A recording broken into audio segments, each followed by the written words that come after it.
that Aristotle's philosophy is good for things about this world, but not about the cosmos. And as far as the angels and God and all that, Maimonides used Aristotle's philosophy, but he tried to develop an idea of God and the angels and the heavens. Well, he didn't even have a telescope and all at that time. But he used religion. I mean, mostly took ideas from Judaism, but I mean, he could have. The concepts are universal, really. The questions considered are universal to all religions. They're about metaphysics or God or divine science or religion.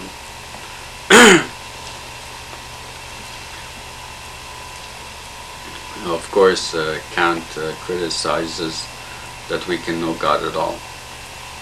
Okay, Aristotle and others saw God as infinite, but only in the sense that the notion of quantity did not apply to God. Anyway, they argued that infinity in act was impossible, and the commentator of Aristotle, i.e. Averroes, agreed. Since infinity is magnitude, and a number must be even or odd, but infinity is neither. It is both, and it is neither in a sense.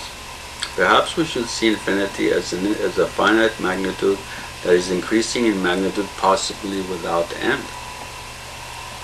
Aristotle and Maimonides considered the concepts of the prime mover and the necessary existent in their attempt to prove that God exists or to know Him.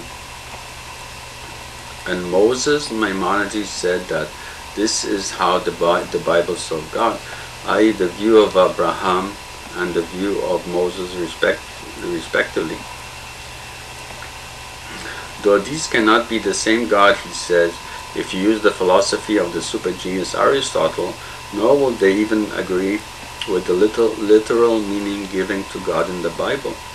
God would be simple, not composite, and immaterial, pure actuality. So for example, God would not be anthropomorphic or corporeal or mutable in his actions, or possesses attributes, or be in time, or be known even by the greatest prophets, and so on. I'm not sure, but I think later I considered whether God has another proof. If God, he says prime mover and necessary existence cannot be the same God. So I considered cases, and I used that to try and prove that there must be a God. That it's either this or that.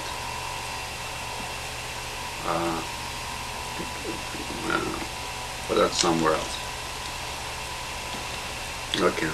So in other words, I developed what Maimonides said into a proof of the existence of God. Okay. Unified the Bible's view of God, the popular religion, and the philosophical view of God. Aristotelian question mark. Can God be both? And modern philosophy's view of God, also Benedict Spinoza, and even the skeptical philosophy view Immanuel Kant? Question mark. Maimonides and Aristotle's view that God is without magnitude is based on the need for a prime mover as the cause of motion that has an infinite force, so that the motion in the universe will be eternal. Indeed, they believe that the universe was eternal, and that the motion is eternal, since time is eternal, since it cannot begin nor end, and time is an accident on motion, and motion is an accident on corporeal things, and so all things must be eternal. This is from page 3. But the universe may not be eternal, and we believe in the law of inertia today, as argued by Galileo Galilei and proved by Isaac Newton, and later revised by Albert Einstein. Well, really, I also revised the law of inertia also, because you have to add inequalities. If the force is not enough, then it will be negligible, then it will not affect the motion of the rest of the particle. That's Beaton, Joseph Beaton revision of the law of inertia. It is not surprising not a surprising law, and so it is a surprising law, and so Aristotle, Maimonides, and others did not see it. It is likely easier to see it in the cosmos, but they lack the tools to study it properly. Well, obviously, the telescope. The law is that an object in motion will keep moving on its own and will only change from its path if acted on by an external force. Aristotle and others believed that a force was necessary for the motion to continue on its path, and if the mover stopped acting, the motion will quickly end. For Einstein, Maimonides, the universe could not arise by chance or will of God. Well, this gives more power to God also, because you just have to set something in motion and it will keep going on forever, according to the law of inertia. You don't have to keep applying the force. Later I applied this to psychology, and also based on a need for a necessary existence or a first cause in the series of all things, since the series cannot go on to infinity. But really this is simply because Aristotle, Maimonides, like Einstein, rejected or even argued the possibility of free will or even chance in the universe. And they reduced these forms of causality into the four kinds of causality: material, efficient, formal, and final. But Kant argued that free will may exist, or we could never know if it did or did not exist. Like Einstein's system, this was really more by offering an alternate system than by attacking the arguments of Aristotle or Maimonides or St. Thomas Aquinas or Spinoza directly. Well, later I think actually Kant did attack Aristotle and others indirectly, but he also attacked them directly. But though he didn't consider all the proofs they had, but I think the proof of the third antinomy of freedom and determinism, it is based on one of the proofs of the Aristotelians, I think, but they had many others against free will. He just didn't consider all of them, but he also had a general argument, but he also had considered a particular argument. Although really should have considered all the arguments.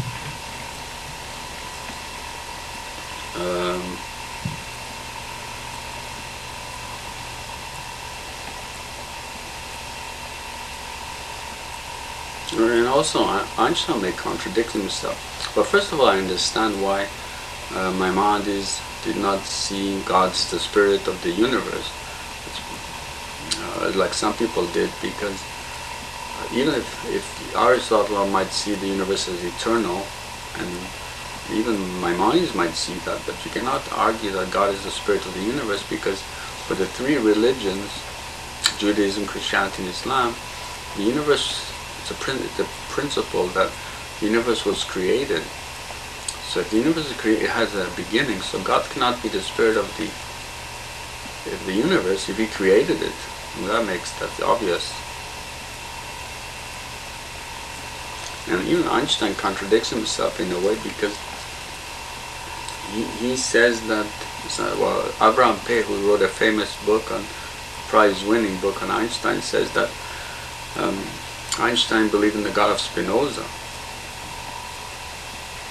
But really, I don't think he did, because Spinoza's God, or the God, he equated with God with nature, and the universe was eternal. But for Einstein, the universe had a beginning about 14 billion years ago, just like for other physicists. I think Hawking argued there was a Big Bang. But the problem with that is that Aristotle had 6 causes, and he got rid of, he argued there was no, that free will and chance. Even Einstein did not believe in free will and did not believe in chance. So if the universe had a beginning, how could it come into existence? But there's only the other four kinds of causes. So anyway, it would be eternal, but you said it's beginning. So Einstein might be inconsistent over there. And the same with physicists. How did the universe begin if you deny free will and chance? Aristotle argued that nothing can bring itself out of nothing also. Or he even argued nothing can be created out of nothing. Although Einstein said that after Maxwell we believe in fields like electromagnetic waves which can exist independently of matter. So there could be something that exists that is neither material and it's not nothingness, something in between, or energy. And Einstein had E equals mc squared. You can actually go between energy and matter and back. Even I think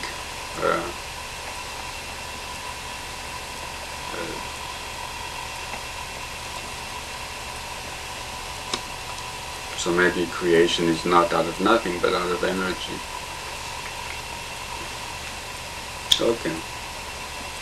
Okay, so Bogat, exclamation mark. Do we prove for the first time that the free will exists and refuting Aristotle, including Maimonides and Spinoza, etc., and going beyond even Kant and Einstein by unifying Kant's incredible modern philosophical system and Einstein's incredible postmodern scientific system, question mark. That is, in his critique of pure reason, Kant argued that the contradiction in the transcendental dialectic of pure reason, i.e. in the third antinomy, which was about free will as opposed to determinism, that it is possible that we can resolve this antinomy. Kant argued you cannot resolve this antinomy. Both proofs are really fallacious. Okay. He says that the key is to observe that the fallacy is based on the fallacy in both sides of the antinomy, which he calls sophisma figura dictionis, SFP, and that the syllogism used by both ambassadors of the school of free will and the school of determinism makes the error of using the concept of the unconditioned or the thing beyond experience twice in the major and the minor premise, but they use it in two different senses in these two premises. And so both syllogisms are false, exclamation mark. One uses an empirical sense in time, the unconditioned, one uses it in transcendental sense outside time. So if we take the unconditioned in two senses, there is no contradiction since the syllogisms are no longer valid, and so free will becomes possible despite one of the arguments of the antinomy refuting it before. And the issue is left open, and we can never know if there is free will in the universe or not, according to Kant. And in his critique of practical reason and other works on morality, Kant adds free will as a postulate of pure reason. Indeed, Maimonides and Einstein saw free will as necessary for religion of any kind to be possible, and Maimonides was well aware of Aristotle's arguments against free will. Okay, well, Kant says that it's impossible to prove that we have free will. He doesn't say that he couldn't prove it. He says nobody can prove it. Newton, who Einstein puts as more influential than anybody else in history, I think, says that there is a many-body problem, and that he cannot solve it. He doesn't say nobody can solve it. He says that it's beyond his abilities. He only considers the two-body problem, for example, the Earth and the Sun, and doesn't consider all the planets' effect on the Earth or whatever, or the moons. I don't know if there's like 70 moons in our solar system. And recently they made progress on that, by approximation, on the many-body problem.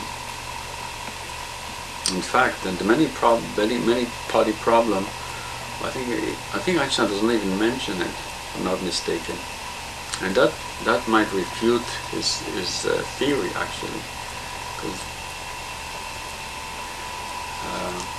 Einstein did not even mention the many-body problem. I think he deals only with two-body problems, like the sun and the earth, or whatever, or sometimes even an observer and an object. And if he considers like another observer, I think he mixes them up, which really their observations cannot be combined. Okay. But maybe Kant made the fallacy of excluded middle EM, since he accepted Aristotle's logic as still the pinnacle of logic, and it is binary logic really. That is quite a statement of a super genius like Kant. He rejected Aristotle's metaphysics, which were, for like 2,000 years, and of course we made progress with because of technology and millions of people and experience. But he accepted Aristotle's logic completely. He said there was no progress in like 2,000 years since Aristotle. And actually, in the basis of the Critique of Pure Reason is the syllogism of Aristotle. And actually, that might be a limitation, because I list the syllogism as only one super method of reasoning, but I list like 300 super methods of reasoning, so that may be able to go further than the Critique of Pure Reasoning of Kant is magnum opus, the masterpiece. I think Frege criticized the Critique of Pure Reason because Kant's propositions, which are taken from Aristotle, which with the predicate and subject, are very limited. I mean, sentences are